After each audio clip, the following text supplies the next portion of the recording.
Hello दोस्तों, miss grow के channel में आपका खुश आमदीद। मैं ऐसे दो शादियों के बारे में बताऊंगी जो शादी होते होते भी रह चुकी।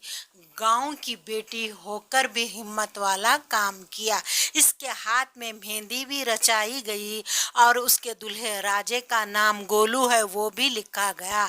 मगर ना इत्तेफाकी से ये शादी ना हो चुकी, क्योंकि ये इसके घर में, दुल्हन के घर में सभी लोग खुशहाल का माहौल गुजर रहा था और बाराती भी आ गए थे और मेहमान भी आ गए। शादी की सारी तैयारी हो चुकी। इवन दो जहेज दिख रहा, वो जहेज है, वो जहेज भी खरीद लिया गया।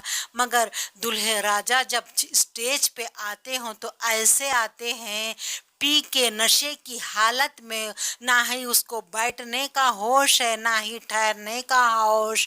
वो देखकर, ये लड़की का नाम सीमा है, दुल्हन के सहेली के साथ दूल्हे राजा भी छेड़छाड़ी कर रहे थे, वो भी देखकर इसको बहुत गुस्सा आया। शादी करने से मना कर दी गई। बहुत हिम्मत वाली लड़की है। ये देखकर बाज लड़कियों को होश आना चाहिए, क्योंकि कोई शादी के दिन पीकर आता है तो बाद में क्या हाल होगा, थोड़ा अंदाज़ा लगाइए। शादी नहीं करने पर इसके माँ बाप और गांव वाले भी उसके साथ है।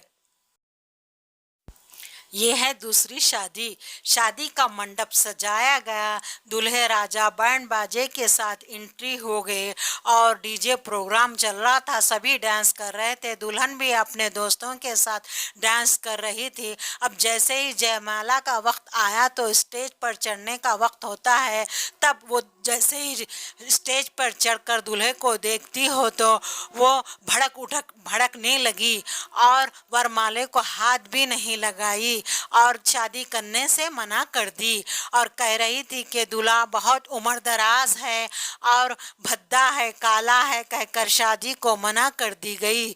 और उसके सभी घर वाले, उसको सभी लोग उसको अच्छे से समझाने लगे, मगर वो दुल्हन एक भी ना मानी और वो सब छोड़कर, स्टेज छोड़कर अपने कमरे में चली गई।